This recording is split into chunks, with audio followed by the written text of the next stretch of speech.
Ok, voilà.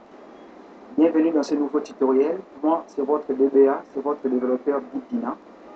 Alors, dans ce nouveau tutoriel, nous allons développer quelque chose, nous allons apprendre quelque chose.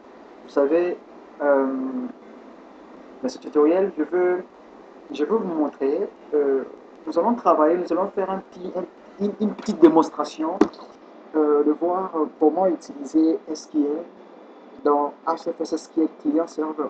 Alors, vous savez, Windev supporte beaucoup de SGBD, notamment MySQL, Oracle, SQL Server, MariaDB. Nous avons SQL Azure, qui est actuellement SQL Databases. Nous avons encore AS/Python. Nous avons Access, il y a Excel, il y a beaucoup de SGBD que Windev utilise. Alors lui-même, Windev dispose de SGBD qui fonctionnent dans les deux architectures différentes. Vous savez, nous avons HSQL classique ainsi que HSQL client serveur. Alors HSQL classique est incorporé dans Windev, dans ce logiciel Windev, dans cette plateforme, vous savez, parce que lorsqu'on développe les applications monopost, nous implémentons des bases de données à l'intérieur de Windev, c'est-à-dire est supporté dans HSQL classique.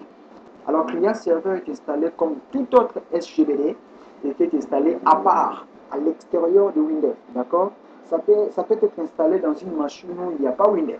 Vous voyez, vous installez votre plateforme, vous installez votre SGBD HPSQL client serveur.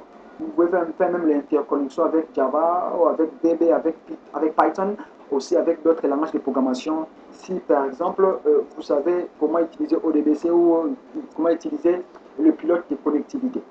Alors ici, nous allons voir comment utiliser SQL, notre langage de SQL dans notre SGBD HSQL.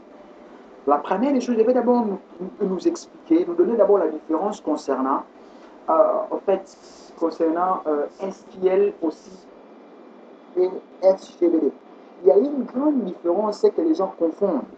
Nous avons SQL et SGBD. Par exemple, je prends un exemple d'un SGBD, nous avons par exemple SQL Server. Les gens confondent, lorsque les gens disent par exemple SQL Server, moi j'utilise SQL Server, les autres disent j'utilise par exemple SQL pour créer les bases de données. Bon, ça se comprend un peu bien, c'est bon. Mais il faut savoir que SQL c'est un langage d'interrogation des bases de données, c'est un langage de structuration des données. Tandis que SGBD c'est un logiciel de création et de manipulation des bases de données. Et maintenant, SQL est incorporé dans SGBD. D'accord? Parce que les SGBD utilisent SQL comme langage pour nous permettre de créer les bases de données. Parce que les SGBD se servent de SQL comme langage pour nous permettre de créer les bases de données. C'est ça un peu la différence. Ça, c'est un langage qui nous permet, ça, c'est un langage d'interrogation des bases de données. Et ça, l'autre là, c'est un logiciel de manipulation, de création, de manipulation des bases de données. Alors, c'est un peu ça aussi la différence. Alors, nous allons voir. Le stock de SGBD, nous avons tel que Oracle, c'est un SGBD. SQL Server, c'est un SGBD. Nous avons MySQL, c'est un SGBD. Voilà. Et puis, il y en a plein, il y en a plein. Base, il y en a plein, il y en a beaucoup. Et nous avons encore HSQL qui est actuellement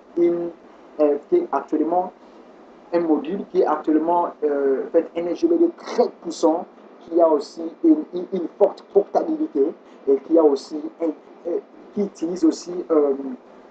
qui a aussi une grande capacité de stockage, qui utilise des stockages de disques durs, des stockages internes de l'ordinateur. Alors, je vais me connecter dans mon serveur, je sélectionne le serveur, et si par exemple vous avez votre serveur comme ça et vous voulez vous connecter, qu'est-ce qu'il faut faire? Ici, vous allez voir serveur, c'est-à-dire ici, il faut donner le nom de votre PC. Par exemple, moi, quand je viens ici, je fais clic droit, je viens sur la propriété, vous allez voir que le nom de mon ordinateur, c'est le nouveau PC. Vous voyez? C'est-à-dire, je veux le mettre maintenant ici pour que je puisse me connecter. Alors ici, je donne le nom de l'utilisateur, ici, je donne le mot de passe. Alors si, par exemple, je suis en réseau, je vais penser utiliser mon adresse IP, je vais venir ici, je dis par exemple CMD. CMD, je tape, je mets ici IP config. Je mets IP config, je dis Enter. Vous voyez, mon adresse IP est là. C'est 192.168.1.142. Je veux maintenant le mettre ici pour me connecter. Alors, c'est ça un peu les deux possibilités, vous voyez. Alors, comme moi ici, par exemple, j'ai utilisé le nom, je dis Enter. Ça va me demander le mot de passe. Je mets le mot de passe. Aussi, je me connecte. Ça, c'est bon. Je suis connecté. Alors, ça c'est le tableau de bord hein, qui donne toutes les informations possibles concernant mon serveur. Ici, ça montre le RAM, le processeur, ça donne tout, projection, si l'utilisateur qui est connecté, j'ai qu'un seul utilisateur, c'est moi, l'administrateur, aussi configuration et tout et tout. Ici, je peux voir différentes configurations. Je vais voir les journaux de base de données. Ici, je peux voir les tâches planifiées, les sauvegardes. Nous allons voir ça aussi. Il y a beaucoup de choses que nous allons voir et ça nous donne le tableau de bord. Ça nous renseigne concernant l'état de notre serveur. Alors, si par exemple, je veux créer une nouvelle base de données, je peux seulement cliquer ici. Je clique là. Je dis par exemple, je clique dans le serveur et je suis là, par exemple. Vous voyez? Je suis là. Ça, c'est mon environnement. Vous voyez, on appelle ça TSQL. C'est les transacts SQL. C'est-à-dire, c'est l'environnement où nous allons mettre les commandes SQL. Parce que dans SQL, nous avons le sous-langage. Les sous-langages de SQL sont conceptualisés comme les composants de SQL. SQL a 4 composants. Nous avons LDB, nous avons MLD, nous avons LCD, aussi nous avons LID. Voilà. LDD signifie langage de définition de données. C'est un langage qui nous permet de mettre en place une structure de la base de données. Et dans ce langage-là, nous avons les commandes telles que create, telles que alter, telles que rollback, telles que commit. Nous avons beaucoup de commandes. Dans LMD, c'est un langage de manipulation. Ça nous permet de manipuler les données, c'est-à-dire de faire la manipulation. On fait allusion à mise à jour. Quand on parle de mise à jour, on voit 3 opérations. Nous avons insert, nous avons update, nous avons aussi delete. Insert qui veut dire insérer, ajouter, enregistrer. Et update qui veut dire mise à jour, qui veut dire modification, modifier. Delete qui veut dire supprimer. Alors ça, je vais donner encore une leçon. Il y a une différence entre ces deux commandes que je voulais aussi vous expliquer. Hein. C'est des commandes entre drop et delete. Vous voyez? Drop est classé dans LDD, d'accord, langage de définition de données, tandis que delete est classé dans LMD, langage de manipulation de données, d'accord. Maintenant, drop supprime toute une structure dans un serveur, c'est-à-dire drop, on supprime toute une base de données ou toute une table. D'accord? Tandis que delete supprime une donnée, une information dans une base de données. Alors, ça c'est une différence. Alors, nous allons voir dans LDD, par exemple, si je peux faire aussi un pas en arrière, dans LDD, nous avons par exemple create, qui permet de créer une base de données, créer une table ou créer une requête. Nous avons alter qui permet de modifier. Voilà. Et drop pour supprimer. Alors, drop supprime les données. Aussi, alter supprime. Drop supprime une base de données, alter modifie une base de données. Dans LMD, nous avons insert qui permet d'insérer, enregistrer. Aussi update qui permet de modifier une donnée qui est comme alter. Mais alter modifie une base de données, toute une structure dans un serveur, tandis que update modifie une donnée, une information. Alors, delete supprime une information, tandis que drop supprime, comme je venais de dire là, une base de données. Alors, nous avons encore LCD. LCD qui est le langage de contrôle des données. Avec ces composants de SQL, ça nous permet de gérer, c'est pour nous les administrateurs. Au préalable, nous sommes des administrateurs de bases de données. Alors nous devons maîtriser ces langages, ces composants, parce que ça nous permet de gérer un serveur de base de données. Parce que par définition, un serveur de base de données, c'est tout, par une courte définition, un serveur de base de données, c'est toute une machine qu'on a installée SGBD. C'est clair, pour comprendre ça d'une manière assez simple. C'est toute machine qu'on a installée SGBD. Ça, on appelle un serveur de base de données, précisément des bases de données. Parce que toute machine qu'on a installée SGBD est devenue un serveur. Vous voyez? Parce que dans ce SGBD, que nous allons créer les bases de données, nous allons implémenter toutes les bases de données de l'entreprise. Alors, vous voyez? Alors, Alter et LCD nous permet maintenant de gérer ces serveurs-là par les différentes commandes qu'il possède. Par exemple, nous avons Grants. Grants nous permet d'octroyer les droits d'accès aux utilisateurs. Parce que les utilisateurs ne peuvent pas faire tout dans un serveur. Vous voyez, les utilisateurs ne peuvent pas tout réjouir à tous les droits. Ils ne peuvent pas les réjouir. Pourquoi? Parce que celui qui réjouit à tous les droits, c'est lui-même l'administrateur. Alors, l'administrateur réjouit de tous les droits, même le rôle serveur. Tandis que les différents utilisateurs ont le privilège, ont les accès, ont les droits d'accès limités. Pourquoi? Parce que de peur qu'ils abusent à ça, et le tort viendra sur vous, les administrateurs. Alors, vous savez, Grants permet d'octroyer le droit d'accès. Revoke permet de retirer le droit d'accès. Une fois qu'un administrateur abuse à son droit, par exemple, il a mal modifié les données, il a abusé, par exemple, il a modifié son salaire, il a augmenté, il a majoré son salaire, et il a abusé à ses droits, on a le droit de le retirer, ses droits d'accès des modifications. D'accord? Alors, par exemple, deny, cette commande nous permet de réviser les droits d'accès à un utilisateur. Vous voyez, toutes ces commandes-là que je viens de citer se trouvent dans le composant qu'on appelle LCD. Alors, nous avons encore un composant qu'on appelle LID, le sous-langage qu'on appelle LID. C'est le langage d'interrogation de données. Là, nous voyons ici cette commande qui est quoi? Select. Ça nous permet de sélectionner, d'interroger les bases de données, d'interroger les serveurs. Avec Select, on sélectionne les données, on fait ce qu'on appelle les extractions de données dans un serveur. Vous voyez? Alors, ça, ce sont les 4 composants de SQL. SQL qui est un langage d'interrogation des bases de données. Alors, ici, nous allons voir maintenant comment créer une base de données. En HFSSQL, pour créer une base de données, nous avons un bouton ici qu'on dit Nouvelle base de données. On clique sur ça et puis on donne le nom de notre base de données. Par exemple, GES-A, article. Par exemple, GES article. GES article. Je clique Enter. Vous voyez, ça dit j'ai créé cette nouvelle base de données GES article, par exemple. Cette base de données est vide. Dans tel sens qu'il n'y a pas une information, il n'y a pas aussi, on n'a pas encore structuré cela. Voilà, il n'y a pas une table, il n'y a pas un fichier. C'est-à-dire, je vais créer maintenant des fichiers.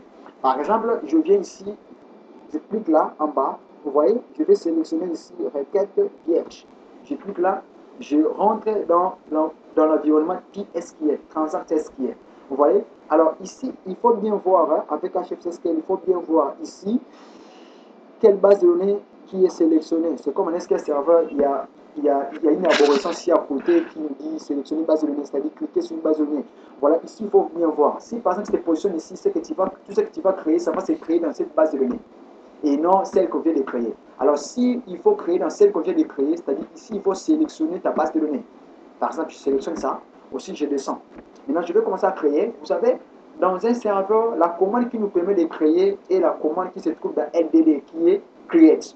Alors, je viens ici, je dis create table. Je dis create table. Quand je dis create table, j'ouvre la parenthèse plutôt, je donne le nom de ma table. Je dis par exemple table rayon. Table rayon, vous voyez, table rayon, je descends, j'ouvre la parenthèse aussi, je descends en bas, je dis par exemple le rayon, je commence par code rayon. Code rayon, je dis code rayon, je dis ça sera varchar, varchar, j'ouvre la parenthèse, je dis par exemple la taille c'est 15. Je ferme la parenthèse, je dis primary key. Voilà, je mets virgule, je descends, je mets non-range. Non-range, je mets non-range, c'est-à-dire nom de rayon. Je mets varchar, j'ouvre la parenthèse. Je dis par exemple 30. Je ferme la parenthèse. Je mets not new. Not new, pourquoi? Parce que cette zone ne doit pas être vide. Je finis comme ça et puis je ferme la parenthèse aussi, je mets point virgule. Alors, pourquoi ici, vous voyez la structure, n'est-ce pas? C'est-à-dire la même syntaxe comme on crée une base de données en HSQL, comme on crée aussi un SQL Server, un Oracle, un MySQL et tout et tout. C'est-à-dire la syntaxe ne change pas. La syntaxe est toujours la même, sauf qu'il y a certaines différences entre les différents HGBD. Mais ici, la syntaxe est toujours standard. Ah, en fait, vous voyez déjà. C'est bon. Alors, pourquoi je voulais juste te donner une différence entre varchar et char. Vous voyez ici, certains parmi vous peuvent se demander, mais pourquoi ingénieur Bill n'a pas utilisé, ingénieur Bill Bina n'a pas utilisé char au lieu, n'a pas utilisé char au lieu de varchar. Pourquoi je n'ai pas utilisé char au lieu de varchar? Vous allez comprendre ça. J'ai utilisé varchar, pourquoi? Varchar, c'est le type de données à taille dynamique. Alors varchar, c'est comment fonctionne varchar. C'est le type de données à taille dynamique. C'est-à-dire, varchar considère le nombre de caractères que l'utilisateur a insérés dans l'enregistrement d'une information. Varchar considère le nombre de caractères que l'utilisateur a saisi lors de l'enregistrement d'une utilisation dans une zone donnée. Par exemple, ici on a déclaré code RAID varchar 15. Si par exemple l'utilisateur saisit un code RAID qui a par exemple 10 caractères, alors varchar va considérer seulement 10 caractères là et il va prendre ces 10 caractères là, il va l'enregistrer dans la base de données. Il ne va pas tenir compte qu'on avait déclaré 15 caractères, pourquoi il a mis 10 caractères, c'est que 5 là, on doit encore faire ça. Non, varchar considère que c'est que l'utilisateur a inséré. Alors, vous allez comprendre qu'avec char maintenant c'est le type de données en taille fixe, en taille statique. Lui prend en compte le caractère défini par défaut par le développeur ou par le DBA ou par l'administrateur. Vous voyez, avec varchar, si par exemple on déclare comme ça, on déclare ça comme ça, varchar 15. C'est-à-dire, qu'est-ce que vous allez comprendre? Vous devez retenir qu'avec char comme ça, si on déclare 15, si par exemple l'utilisateur saisit un code qui a 5 caractères, alors varchar ne va pas insérer ces 5 caractères-là. Lui va faire l'addition plus les 10 caractères-là qui restent. Il prend, il les met 15, il les insère. C'est-à-dire, lui prend en compte le nombre de caractères définis au préalable par l'administrateur de base de données. D'accord? Par les concepteurs. J'espère que là, je me fais comprendre. C'est pourquoi ici, moi, je gérais varchar pour ne pas remplir trop vite la base de données. Vous allez comprendre. Vous avez compris, non? Là, c'est bien. Alors, Camille, c'est bon? Criso, c'est bon, je crois. Là, c'est bon. Alors, ici, je laisse ça comme ça. Maintenant, ici, je vais faire quoi? Je vais exécuter ma requête pour voir si ça passait. Voilà. Ici, ça dit très bien. C'est-à-dire, ma requête est passée, a été créée. Notre table a été créée. C'est-à-dire, je peux lancer. Voilà, notre table a été créée.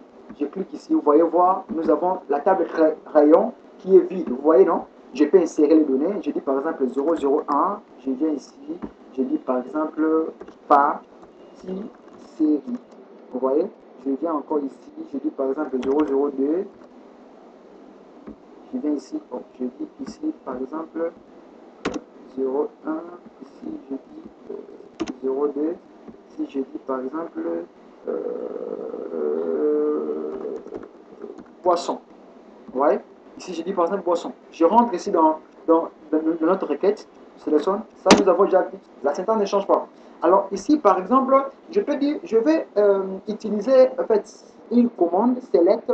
Cette commande est classée dans le composant de SQL qui est quoi? LID, langage d'interrogation de données. Vous voyez un peu, c'est pour interroger les données. Je dis par exemple select all from rayon. Select all from rayon. Sur mon point virgule. Ici, la syntaxe ne change pas. La syntaxe, la requête SQL finit toujours par point virgule à la fin. Je dis exécuter.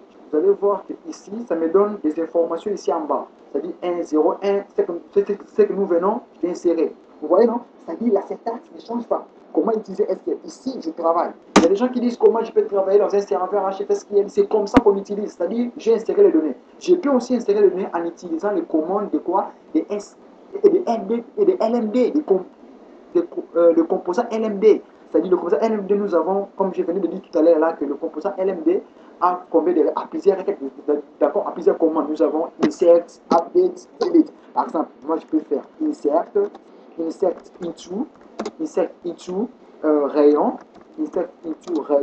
values.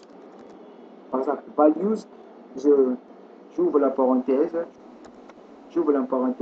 je dis par exemple 03, parenthèse, je dis 0,3, la parenthèse, je peux mettre ça, voilà, je dis 0,3, 0,3, virgule, 0,3, virgule, voilà, je dis par exemple, sans, quoi, je peux dire boisson, pâtisserie, boisson, ou encore, par exemple, charcuterie, charcuterie, charcuterie, je ferme la parenthèse. En fait, je mets point virgule, plutôt point virgule, aussi, j'exécute. Je vois, oh shit, j'ai utilisé, au lieu de, j'ai utilisé ça, je voulais donner cette différence ici. Ça, j'ai utilisé les apostrophes, les entrecotes, en fait, au lieu d'utiliser les apostrophes, je vais chercher, je vais utiliser ça ici. En fait, je viens ici, je dis par exemple, ici, nous avons ça, ici, je dis ça, je mets ça, ici, je mets ça, oh shit, je mets ça, par exemple, j'ai utilisé ça. Alors ça, c'est bon. Alors, vous voyez, 4. Il y a 1, il y a 1, 2, 3, 4. Ça donne le tas de requêtes. Hein. En fait, c'est 4. Vous voyez? Alors, si par exemple, j'enlève ça, aussi je mets select, je mets select all from, select all from rayon, select all from rayon, et je mets point virgule, j'exécute. Vous allez voir, nous avons 3 qui est quoi? Charcuterie. C'est-à-dire ça, je travaille dans les serveurs via les requêtes. C'est-à-dire je peux aussi modifier, je peux aussi supprimer, je peux supprimer les données. C'est-à-dire je viens par exemple ici, je dis par exemple delete, from, delete from, delete from. Notez aussi les requêtes, hein? Delete les syntaxes, aussi les syntaxes des requêtes. Delete from rayon, delete from rayon, where, delete from rayon, where, code ray, where, code ray égale, where, code ray égale par exemple, égale 3. Point virgule, si j'exécute, vous allez voir que c'est bon. Et si par exemple j'enlève, aussi je fais select pour voir les données, select all from rayon, select all from rayon, point virgule, j'exécute, vous allez voir que chaque série est partie. Alors, vous voyez, ça c'est l'utilisation de SQL dans notre serveur HFSQL. HFSQL, c'est un SGBD très puissant, c'est un SGBD très robuste et qui a une grande capacité de stockage, aussi qui a une portabilité vraiment pertinente, une portabilité vraiment importante. On peut se servir de ça pour créer nombreux espaces de données. Et ça enregistre beaucoup, plus de milliers d'informations. Aussi, c'est vraiment riche, aussi, c'est vraiment costaud. C'est robuste et c'est gigantesque. Ça, c'est une base de données qui est gigantesque. Aussi, si vous utilisez ça comme vos serveurs, vous ne serez jamais déçu parce que ça a une grande capacité de stockage. Aussi, c'est un GBD et qui conçoit, qui crée des bases de données vraiment qui ont des tailles gigantesques.